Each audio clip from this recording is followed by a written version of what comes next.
فين كان لاهوت المسيح وقت الصلب والموت؟ الحقيقة ده سؤال كبير ومعقد جدا، ولكن خلينا مبدئيا نتفق مع بعض إنه فكرة إن الله ظهر في الجسد لابد إنها تكون حاملة لسر في ذاتها أعقد من إن احنا نكون بنفهمه بسهولة. يعني محاولة فهم كل أبعاد الموقف وإنه إزاي حصل بالظبط أمر شبه مستحيل، لأنه فكرة إن الله يظهر في الجسد ويموت ويقوم فكرة معجزية مش طبيعية. ولكن بحسب إيماننا المسيحي إنه المسيح هو كلمة الله الأزلي، يعني هو له لاهوت الله الكامل، ولكنه في نفس الوقت أخذ طبيعة بشرية من مريم العذراء لما اتولد في الجسد، فبقى فيه اتحاد ما بين اللاهوت والناسوت، أي طبيعته الإلهية وطبيعة بشرية. اتحاد مش منفصل لكن من غير اختلاط أو تغيير. فاحنا دايما بنقول إن لاهوت المسيح لم يفارق ناسوته ولا لحظة واحدة ولا طرفة عين. فهل معنى كده إن الله مات؟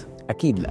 الأدق إننا نقول إنه اختبر الموت وانتصر عليه. فكونه 100% إنسان فهو اختبر الموت، عدى في الموت، لكن كونه 100% الله أيضا فهو انتصر على الموت وقام من الموت. ودي مش إجابة من مخنا بنحل بيها مشكلة ادعاء خاطئ بنقول بيها إنه المسيح مات وقام. وهقول لك هنا مثل بسيط يسهل علينا الفكرة. تخيل معايا إن أنت عندك مصباح أو لمبة شغالة بالكهرباء ومنورة البيت طول الوقت. لو اتكسرت اللمبة دي ده مش معناه إن الكهرباء مش موجودة. ممكن النور يختفي من الأوضة وانت ما تبقاش شايف الكهرباء مصورة في شيء، لكن انت بتبقى عارف ان الكهرباء موجودة واللمبة بس هي اللي اتكسرت. بنفس الطريقة إنجاز التعبير فنقدر نقول إنه جسد المسيح هو عامل زي اللمبة، ممكن يتكسر وممكن يموت، لكن لاهوت المسيح ده عامل زي الكهرباء، ما بتتأثرش ولا بتموت. هي دي الرؤية الحقيقية للكتاب المقدس عن الصلب والقيامة، زي ما الكتاب بيقول إن المسيح مات من أجل معاصينا وأقيم من أجل تبريرنا. وده في حد ذاته بيوضح الفرق الكبير ما بين إنه إنسان عادي يموت وما بين إنه المسيح يموت. ده لأننا كلنا كبشر بنقف عاجزين قدام الموت، ما نقدرش نغير في حاجة، لكن المسيح لم يقف عاجز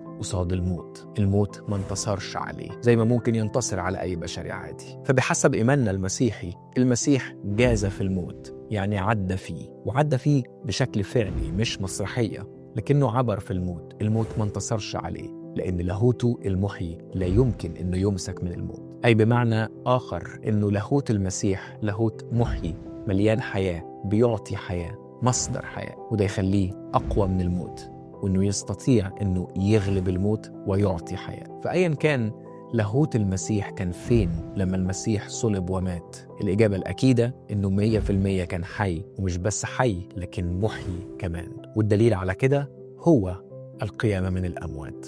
وهو ده الوعد اللي الكل واحد بيؤمن بيه، أنه هيحيي من الموت زي المسيح ما قام من الأموات. والمفرح أكتر هنا أنه لا يعود هذا العدو اللي اسمه الموت لأي سلطان عليه بعد كده.